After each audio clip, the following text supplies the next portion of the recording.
It was the summer of 1940. The beaches of Dunkirk were burning. Smoke filled the sky. Gunfire echoed like thunder across the sand. Soldiers were running for their lives, and in the middle of it all, three tiny voices cried out, not cries of fear, but cries for help. In the rubble of a shattered orphanage, three Allied soldiers, one from Canada, one from France, and one from Britain, stumbled upon something no one expected. Three newborns left behind in the chaos. That moment changed everything. This is not just a story about war. It's about sacrifice, humanity, and a promise made in the middle of destruction. A promise that would take more than 25 years to fulfill. Welcome to the channel. If you believe these stories should never be forgotten, join us. Subscribe now and turn on the notifications to help keep every memory and every story alive. The wind was sharp that morning, the kind that stings your face and carries the smell of something distant, perhaps hope, or maybe sorrow. After the frantic evacuation, the three soldiers drove in silence through the back roads of Normandy, their uniforms torn, their boots heavy with the mud of retreat. But in their arms, they carried something far more fragile than orders or weapons. Two tiny infants wrapped in threadbare blankets, their cries barely louder than the distant echoes of artillery. They had no plan, only instinct. And that instinct led them to a quiet stretch of countryside near Caen, where wheat fields once danced freely with the summer wind. The house they stopped at was old and modest, with ivy crawling up the stones like time itself was trying to hold it together. She opened the door slowly. Madame Dufresne, a woman with silver hair tucked under a scarf, and a face marked by years of both joy and quiet suffering. She didn't ask many questions. She looked at the babies, then at the soldiers, and nodded as if she already knew the weight of what was being asked of her. "I never had children," she whispered, her voice barely more than the wind. "Maybe this is God's way of sending me a reason to keep going." The men didn't speak much after that. There wasn't anything left to say. One by one, they knelt to kiss the infants' foreheads and place them gently into her arms. Then came the hardest part, the goodbye. They promised they'd come back, that when this madness was over, they would return to see the little ones smile again. But even as they spoke, their voices trembled with doubt. Because in war, even the best promises are swallowed by the unknown. Madame Dufresne took the children in without hesitation. She had no riches, no pantry full of supplies, only a heart that had learned how to love in silence and give without asking. She named the boy Luc and the girl Elise. From that day forward, they became her world. But the war didn't stop for love. As the fighting moved closer to Caen, the skies darkened and the air grew colder. The roads became unsafe, and the once busy market squares fell quiet. Food became scarce. Still, Madame Dufresne refused to let fear take her kindness. Every crumb of bread was split in two. Every drop of milk stretched across more days than it should have. When Luc cried from hunger, she hummed lullabies she barely remembered. When Elise shivered at night, she wrapped her in all the warmth she could find. The house, once filled with silence, now echoed with soft giggles, footsteps, and lullabies, drowned by the distant hum of conflict. And somehow, that small, forgotten farmhouse became a world of its own, a bubble of warmth standing stubbornly against the cold of war. Winter was merciless. The walls trembled at night, and the frost crept through every crack in the stone. But the fire of love never went out. Madame Dufresne sat by the hearth every evening with the children bundled in her lap, telling them stories of fields filled with flowers and skies without smoke. Outside, tanks rolled through nearby villages, There were days when the sky turned orange, and the sound of planes reminded her that safety was only temporary. She prayed often, not for herself, but for the children and for the 3 young men who had entrusted her with their lives' most precious treasure. In her mind, she could still see their faces. One had a photograph tucked into his helmet. Another carried a necklace with a small wooden cross. The third wore silence like a second skin. She never knew their names, but she remembered their eyes. The way they softened when they looked at the children. Years would pass before Madame Dufresne would ever hear word of those soldiers again. But every day she waited. Every time the wind brushed the curtains, she turned her head.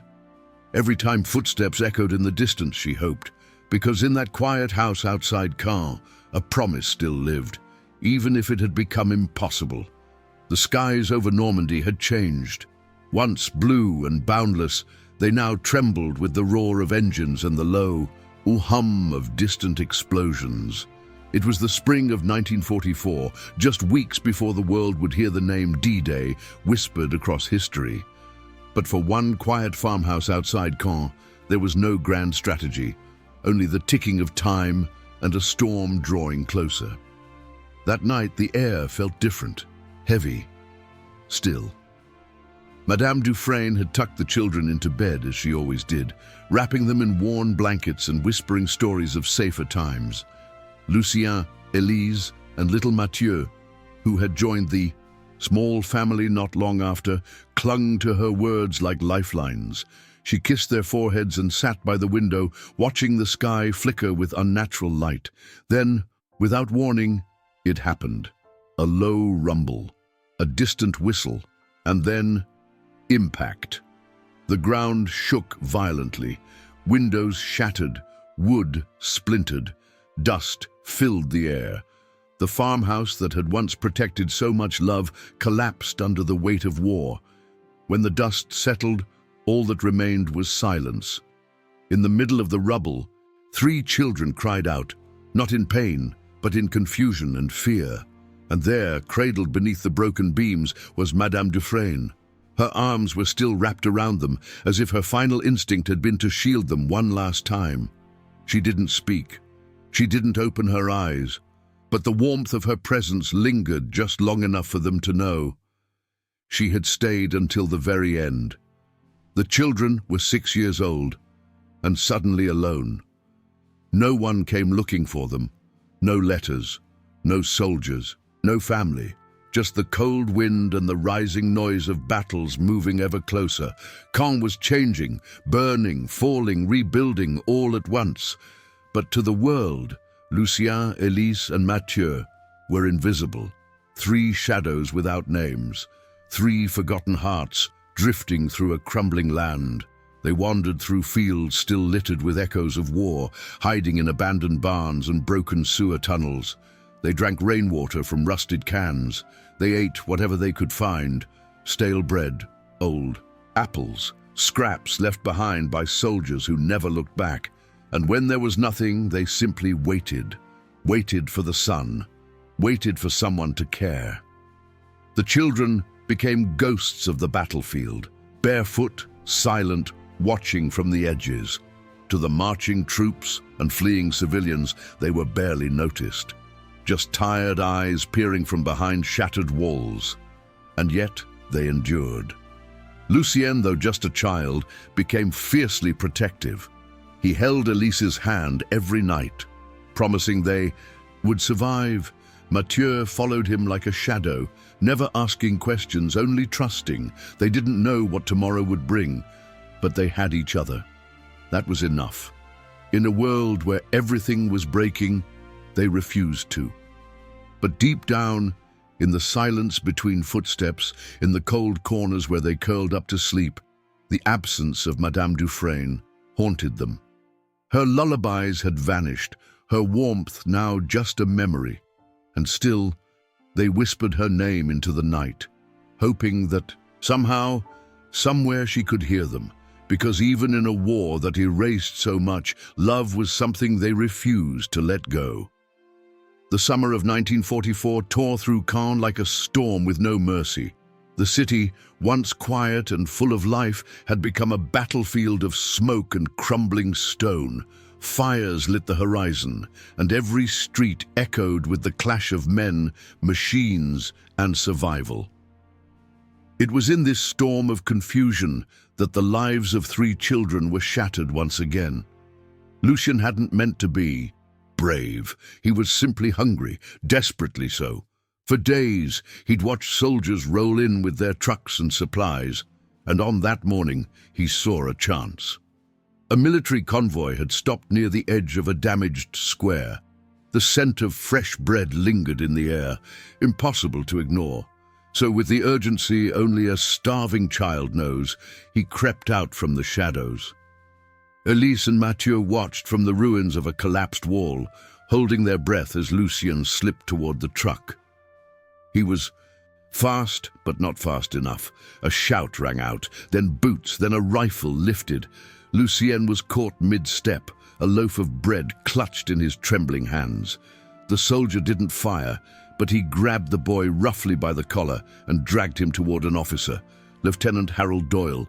He was a man hardened by too many campaigns, too many farewells. His eyes were tired, his uniform worn, and though his voice was sharp when he questioned Lucien, something in the boy's silence gave him pause. Doyle saw it then. Not defiance, but desperation. Not an enemy, but a child clinging to whatever scraps the war hadn't already taken. Still, orders were orders. With a nod, he had Lucien taken to a transport truck bound for the coast. The boy would be sent to a rehabilitation center in London, where children found wandering in war zones were placed for care, far from the ruins, far from the only family he had left. Behind the wall, Elise's heart broke. She sprang to her feet, ready to run after him, to scream his name and throw herself at the boots of any man who would listen. But before she could move, Mathieu grabbed her arm. "Don't," he whispered, his voice trembling. "If we go now, we'll all disappear." She froze. Tears filled her eyes as the truck roared to life. Lucien glanced over his shoulder just once, but saw nothing, just smoke, just distance. And like that, the thread that had tied the 3 of them through storm, hunger, and fear was pulled apart. Lucien rode away in silence, holding tight to the piece of bread he'd never tasted.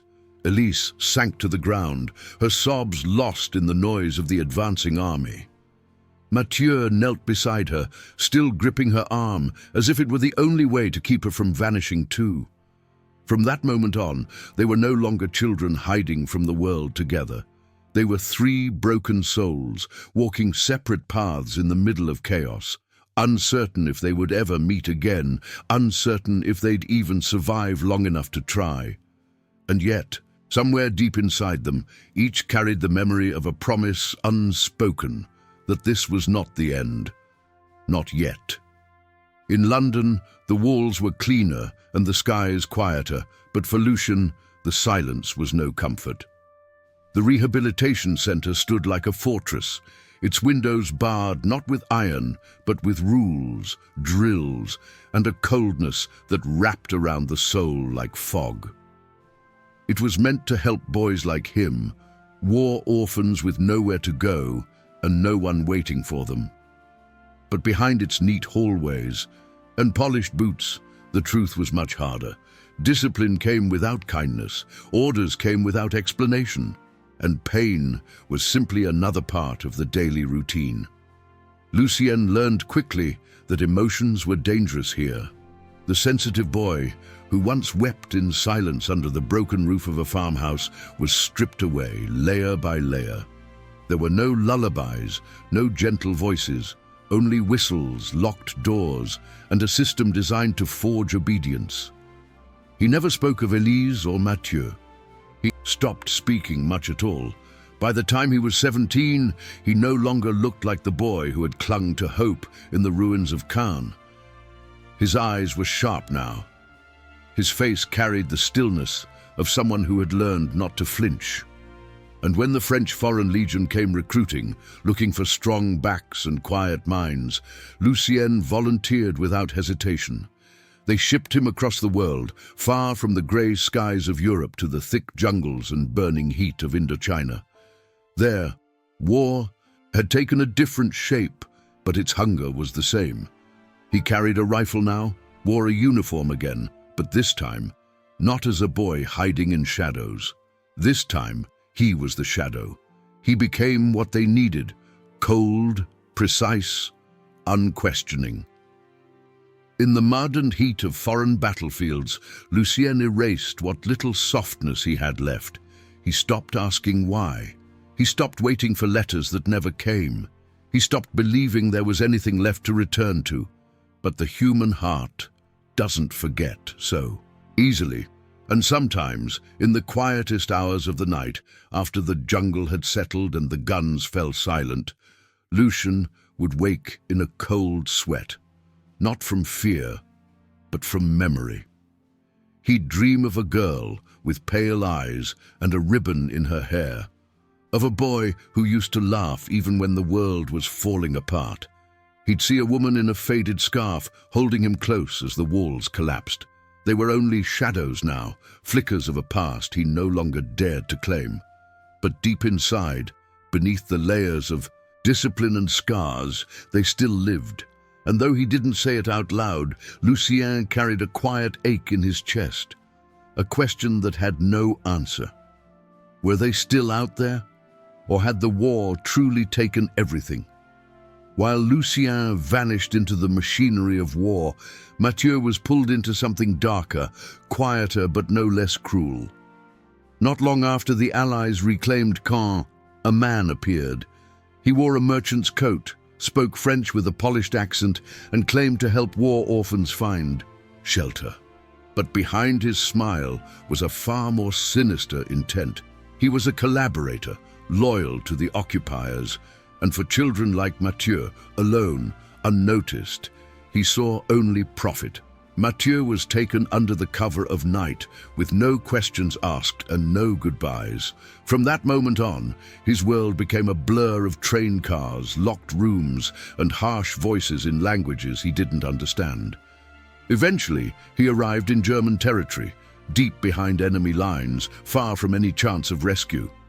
There, in the shadows of war-torn factories, under the iron grip of the SS, Mathieu was forced to work. He was just a boy, barely taller than the tools they made him carry, but the war didn't care about age. His hands bled, his ribs showed through his thin frame. He ate whatever moldy scraps were thrown his way, and when sickness came, there was no one to offer help. The guards didn't see children, they saw labor, and those who couldn't work disappeared. Day after day, year after year, the world forgot him. Mathieu stopped speaking, not just because it hurt, but because there was no one left to listen. His voice faded like his memories. His name felt like a story he had once been told. All that remained was silence, hunger, and the sound of boots echoing across cold concrete floors. And then, one day, the war ended. Red flags appeared on the horizon. The guards ran. The gates fell open. Soviet troops poured in, their faces hard from years of fighting. But to them, Mathieu was just another shadow. Among the ruins, another gaunt figure in a sea of lost souls. He didn't move, didn't speak. He just stood there like a ghost waiting for the world to remember him. He was taken to a refugee camp, safe but hollow. Years passed, doctors came, volunteers brought food and warm coats. Some tried to make him laugh, others simply sat with him in silence. But Mathieu remained distant, his eyes always searching for something just beyond the horizon.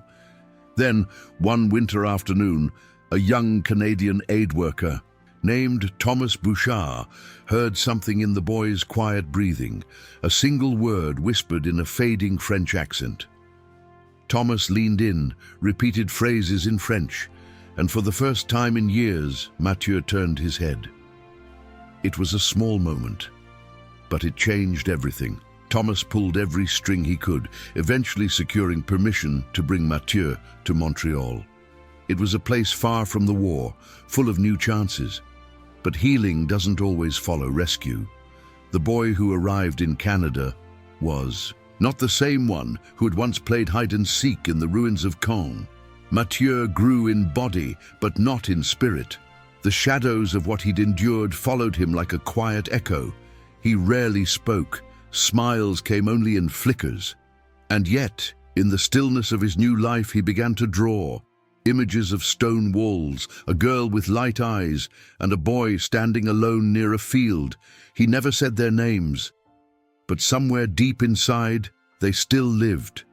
And though he couldn't explain it, he knew. He wasn't the only one still carrying ghosts. After Lucien was taken and Mathieu disappeared, Elise became a shadow drifting through the wreckage of Normandy. She was just a child, no taller than the rubble she slept beside. Days turned into weeks as the war thundered on around her. She moved from alley to alley, hiding beneath broken staircases, behind collapsed walls, or in the craters left by falling skies. Hunger became her oldest companion. She hunted rats, stole crumbs from empty windowsills, and drank from puddles when the rain was kind enough to fall. Every sound made her flinch, every shadow was a threat, and yet somehow she survived. The liberation came like a storm. Tanks rolled in, flags changed, and crowds gathered to cheer. But Elise didn't cheer. No one noticed the quiet girl in the corner of the square, barefoot, dirt-streaked, staring at the chaos with wide, unreadable eyes. To the world, she was just another forgotten face in a sea of broken cities. But someone saw her. Her name was Margaret Fielding, a nurse with the British Red Cross. She moved through the wreckage not with command, but with compassion. And when she found Elise curled beneath a wagon, eyes sunken and silent, something in her heart wouldn't let her walk away. Margaret reached out, not with questions, not with force, but with a warm hand and a gentle voice.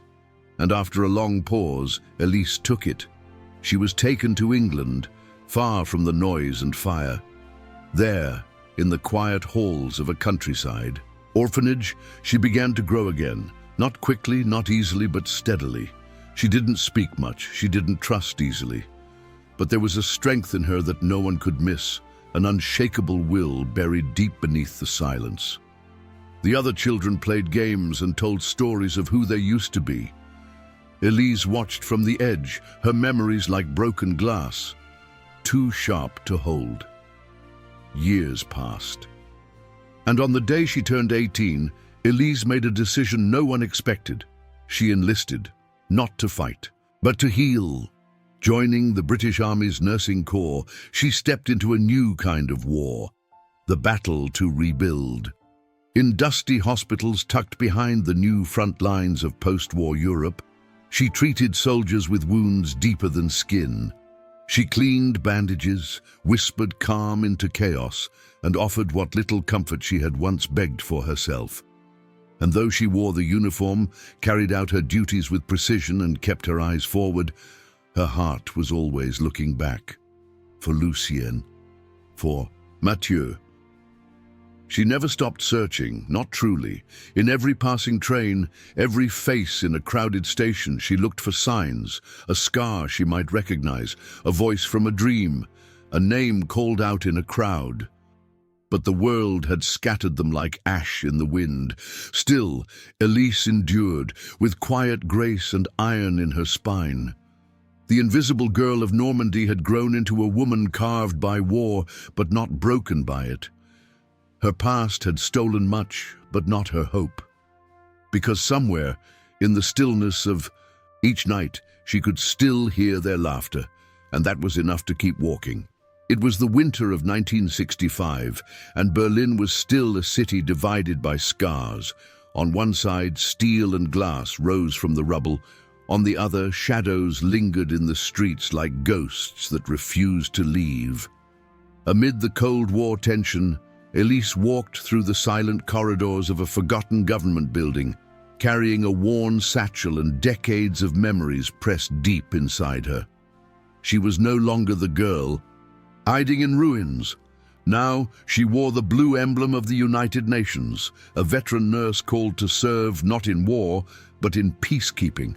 Her steps were steady, her hair now streaked with silver, but her heart still carried the ache of unfinished stories, names that had once been whispered in the dark, laughter that still echoed in dreams.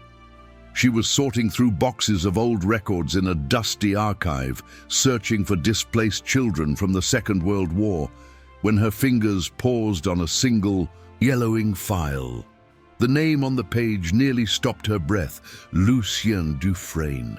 Her hands trembled as she turned the pages, fragments of a life she had once clung to, enlistment papers, a military service number, a note about the French Foreign Legion, a final mention of discharge, no forwarding address, no family.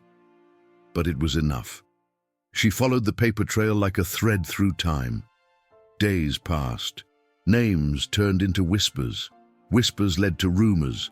And eventually the trail brought her to the outskirts of Paris, to a dim alley where time seemed to stand still. The place was hidden, a bar where old soldiers gathered, the kind who had seen too much and spoken too little. Smoke filled the air. The lights were low. Men sat hunched over their drinks, their faces weathered, their voices quiet. And there he was, Lucien, older now, with lines carved deep into his face. His eyes, once full of wonder, had grown cold and unreadable. He sat alone, staring into a glass that held more weight than warmth. Elise stepped inside, her heart pounding like it had on the day she last saw him taken away. He looked up. For a moment, the world froze. His gaze locked onto hers, those same pale eyes from a childhood left behind in fire and dust. His hand tightened around the glass. His breath caught in his throat. "Lucien," she whispered, her voice cracking with the years. He didn't move. "It's us," she said softly. "The three of us. The farm. Do you remember?" Something flickered in his expression, barely visible. A tremor, a ghost of a boy long buried beneath uniforms and orders. But then he turned his face away. "There is no Lucien," he said, his voice rough and distant. "There's only what the war made of me." The silence that followed was heavier than any battlefield. Elise didn't cry. She had shed too many tears in her life to offer them to a moment like this. Instead, she sat beside him and rested her hand gently on the bar, close, but not too close. And though no more words were exchanged, she stayed, because sometimes surviving means simply being present when the past dares to return. And sometimes even the hardest hearts remember, even if only in silence. Some ties are stronger than time itself. They stretch, they fray, but they never truly break. Not even when scattered by war, silence, or decades of unanswered questions. After Paris, Elise could have stopped searching. Lucien's cold words had cut deep, but she saw the truth behind them, the pain of a man who had survived by forgetting. He had buried his past because remembering hurt too much, but she hadn't come this far just to give up. There was still one more soul lost in the fog of memory, and she had made herself a promise long ago. None of them would be forgotten. With the help of British veterans she had once tended to during the post-war years, Elise began her final search. They were old men now, some in wheelchairs, others speaking in quiet tones. But when she spoke of her mission, their eyes lit up. One by one they opened doors, old files, quiet favors, forgotten names, and finally a lead, a shelter for veterans outside Montreal, a handwritten note beside a faded record. French-speaking male, non-verbal, likely trauma-related, arrived mid-1950s. Her heart skipped. She packed her bag without hesitation. The flight to Canada was long, and her thoughts never stopped racing. What would she find? Would he even remember her? Would he be alive in body only? the rest swallowed by silence. Still, she held tightly to the only photo she had, a sun-bleached image of 3 barefoot children standing before a crooked farmhouse under the summer sky. She arrived on a snowy morning. The shelter stood on a quiet street, simple and tired, like so many places touched by war. Inside, the hall smelled faintly of old wood, medicine, and forgotten time. A nurse with soft eyes greeted her. "You came for the quiet one, didn't you?" she asked, as if she'd been expecting Elise all along. And then she was led to a small room at the end of a long hallway. There, seated by a frost-covered window, was a man wrapped in a pale blanket, his body curled slightly forward. His hands rested on his lap, trembling every so often. His hair had turned grey, and his face was hollow, shaped by years of hunger, cold, and solitude. His eyes, though open, were lost somewhere far away. Elise stopped in the doorway, barely breathing. It had to be him. She stepped closer, slowly, gently, like one approaching a bird too fragile for sudden movement. When she reached him, she knelt down beside the chair, placed a hand on his arm, and whispered with a voice full of both fear and hope, "Mathieu, it's us. We came back for you." No response. Just the distant ticking of a wall clock. She tightened her grip, not with force, but with memory. Do you remember the farm in Normandy? The cold nights, Madame Dufresne's lullabies? Do you remember Lucien? Do you remember me? His fingers twitched. Her voice cracked as she leaned closer. "Please, look at me." Then the smallest miracle. A tear slipped down his cheek. His lips moved, barely. The words were faint, broken, almost too fragile to carry weight. But they did. Lucy. Elise. The name hit her like a wave. She gasped and pressed her forehead against his hand, her tears flowing freely now. "I found you," she whispered. "We were never meant to be apart." In that tiny, quiet room, surrounded by snow and silence, 2 survivors found each. Other again, not as children of war, but as siblings who had endured the impossible. She stayed with him for hours, telling stories, some real, some imagined, just to remind him of a world beyond shadows. She told him about Lucienne, about the girl she had been, about the promise they had made without speaking it, and though he didn't say another word, his hand never let go of hers. For the first time in decades, he wasn't alone, and neither was she. They called it Maison Espérance, the house of hope. It stood where the soil still remembered the weight of boots, where the wind once carried the echoes of a world undone. But now, laughter replaced the silence. Children ran barefoot through the fields. Their games echoed between the walls of a once-abandoned house, now filled with life. Old soldiers sat beneath the trees, telling stories not of battles but of friendships, of promises, of second chances. Lucien had changed. Touched by the reunion with his siblings, he walked away from the uniform that had defined him for so many years.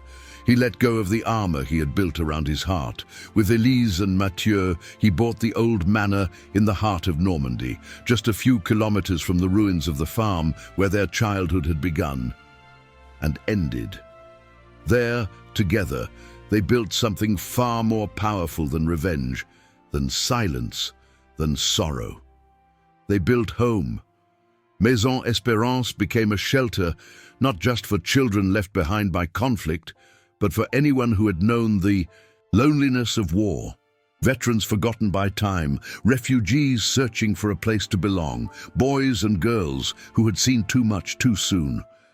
Lucien would often sit by the fire with the others, his face calm, his voice soft. Not many recognized him as the hardened soldier from the Legion. That man no longer existed. He'd been replaced by something else, someone else, a brother, a guardian, a man who had walked through darkness and found his way back.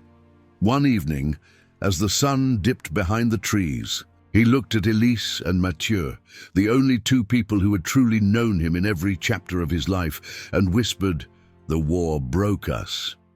But love is what put us back together."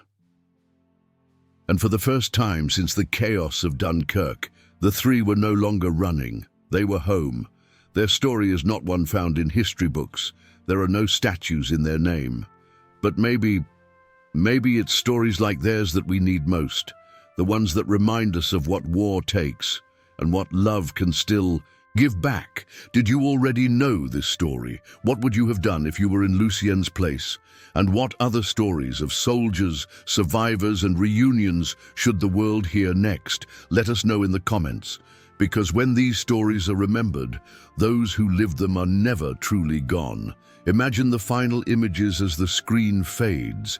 Children laughing as they chase each other through golden fields, old veterans sharing quiet smiles around a fire, and three siblings standing together at the edge of the orchard, watching hope rise from the ashes.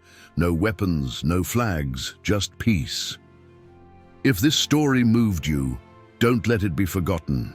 Subscribe to the channel and turn on notifications to hear more stories like this one. Stories of sacrifice, survival, and the human spirit that refuses to give up. We'll be back soon with another memory worth keeping alive. Until then, never stop remembering.